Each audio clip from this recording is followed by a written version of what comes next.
Developed by Dynamics and published by Sierra, Rise of the Dragon was released for DOS and Macintosh in 1990, and then remade for the Sega CD and the Amiga in 1993. Rise of the Dragon is a point-and-click adventure game that tells the tale of William Blade Hunter, a private detective hired by the mayor of LA to investigate the gruesome death of his daughter. Does Rise of the Dragon sit with some of the classic adventure games of the past, or is it best left at the bottom of the bargain bin? Let's hit play and find out.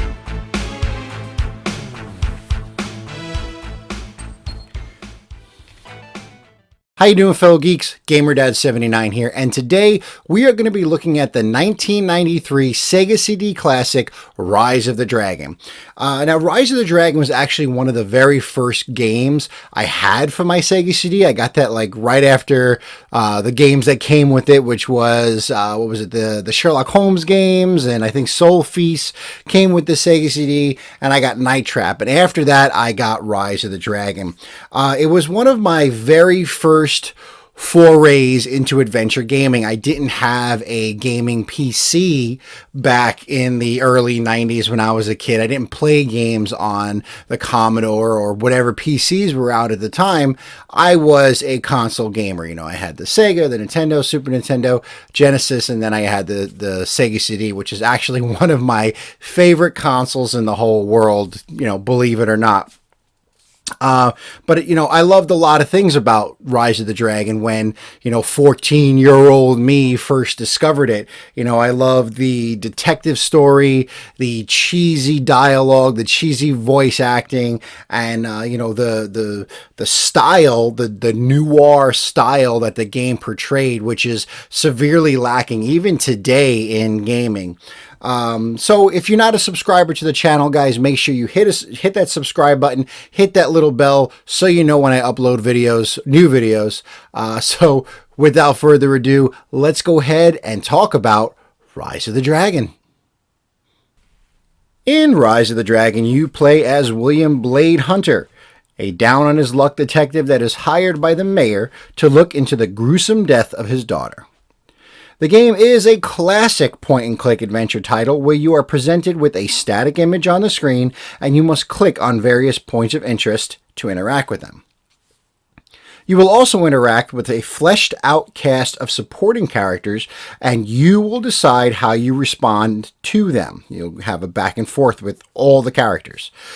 Be careful with your choices, though, because one wrong move and the game is over.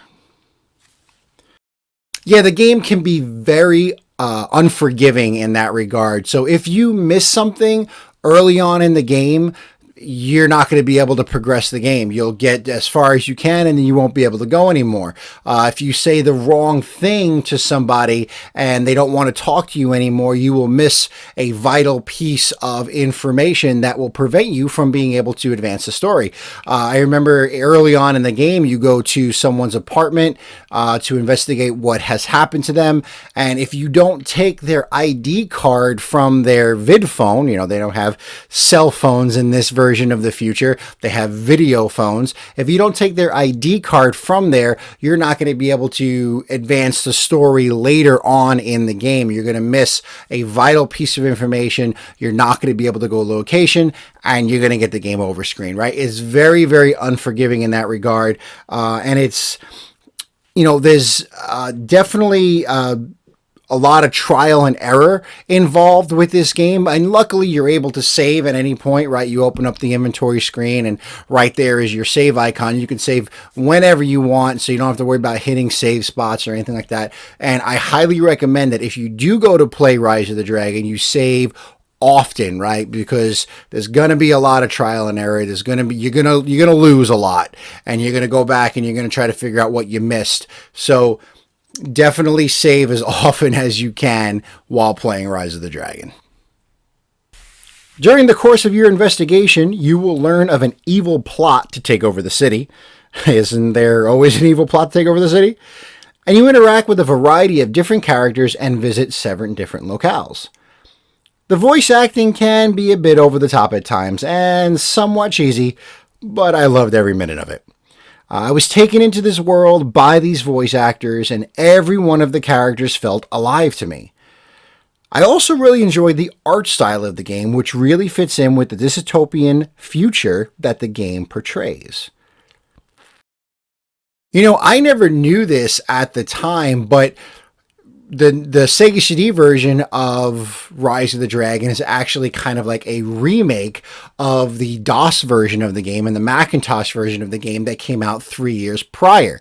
The biggest difference between the two is the fact that the Sega CD version added in voice acting. The game is fully voice acted. The DOS version had a little bit of voice acting at the very beginning of the game, but that was about it, right? It was all reading text on a screen.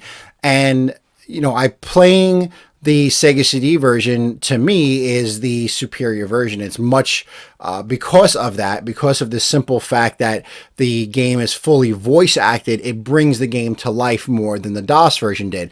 Now, the big thing that the PC version had over the Sega CD was it had a bigger color palette, right? The Sega CD was limited on the amount of colors it can show on screen. So as a result, the PC DOS version of the game looked a lot better, right? It looked a ton better than the Sega CD. Sega CD is kind of green and brown in a lot of scenes. They did their best to portray the colors that was originally shown in the PC version, but it really didn't look as good. The DOS version is definitely much better to look at than the Sega CD version. But even still, with that, Sega CD hands down. I played some of the DOS version of the game that I got from GreatOldGames.com. And while it does look better than the Sega CD version of the game, I truly believe the Sega version is the superior version. While playing the DOS version, I found myself reading everything aloud while playing it. And trying to sound like the voice actors from the Sega CD version. That's how much I missed it. I really feel that the voice acting brought this game to life more than the DOS version was able to. Now, I don't know if I'm alone in this sentiment. I don't know how many people really enjoy the DOS version of Rise of the Dragon over the Sega CD just because it looks better. Maybe it's because, that was the first version I played. Maybe because I grew up with the Sega CD version and I never even knew about a PC version of the game. I discovered the PC version. Now, if you're not familiar with this, I am in the military, right? I'm in the Navy. So I just came back from my last deployment about a year ago. And while I was on deployment, we pulled in someplace overseas and I was on GreatOldGames.com and it's like, oh, wow, holy crap, Rise of the Dragon. I can play this game. I hit the jackpot, right? I didn't have really emulators on my laptop. My laptop's kind of crap, so I didn't have it. So I was like, hey, this is awesome. I could play Rise of the Dragon, one of my favorite Sega CD games. I booted it up and I started playing and I'm like, what is this? This is terrible. It's missing all the really great things to me that made Rise of the Dragon amazing, and that was the voice acting that really added to the game itself. Yes, the DOS version is prettier to look at, but the Sega CD version is better. The game does try and change things up a couple of points during your time with it. At certain instances, it will transition to a side-scrolling shooting game, and even a light gun style game. While these short segments are a nice break from the traditional point-and-click adventure segments, they are also the weakest part of the game. At first, it's kind of jarring to move away from the adventure game stuff that you've been getting into, but then it really becomes an annoyance. It's very easy to die while playing, and unfortunately, there's no way to skip these scenes. This is another case of why you need to save often while playing Rise of the Dragon.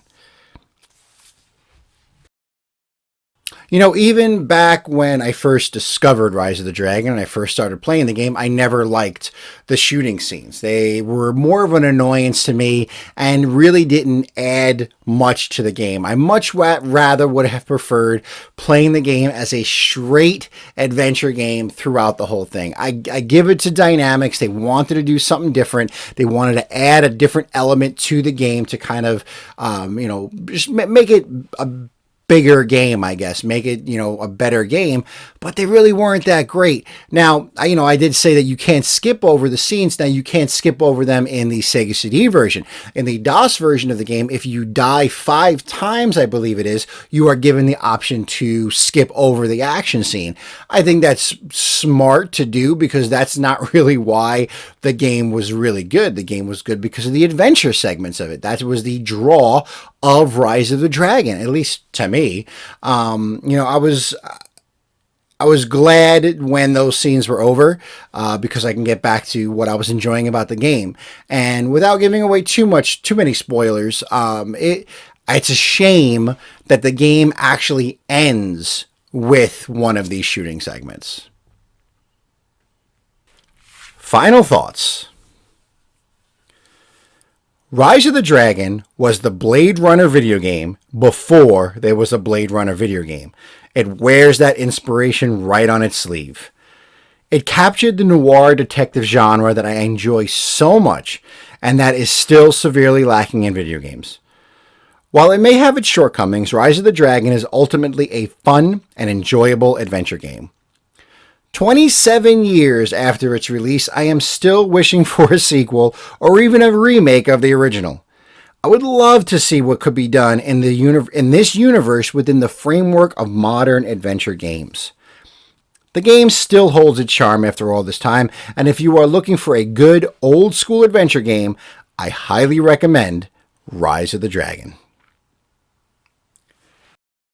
Alright guys, so that is it for today's video. Let me know in the comments section below whether or not you ever played Rise of the Dragon, whether it was the DOS or the Sega CD, and let me know what you thought of the game. Also, if you've played both, what do you think is the superior version of the game? If you liked today's video, please give me that thumbs up. The thumbs ups always help, and if you are a fan of my content, please share today's video to help the channel grow. If you want more GamerDad79 content, be sure to check me out on both Facebook and Twitter. I post on there more than I'm able to keep up with the videos here on the channel. I will leave the links to those in the description box below, so please go ahead and head on over to those two. And of course, check out the videos that are coming up on your screen right about now.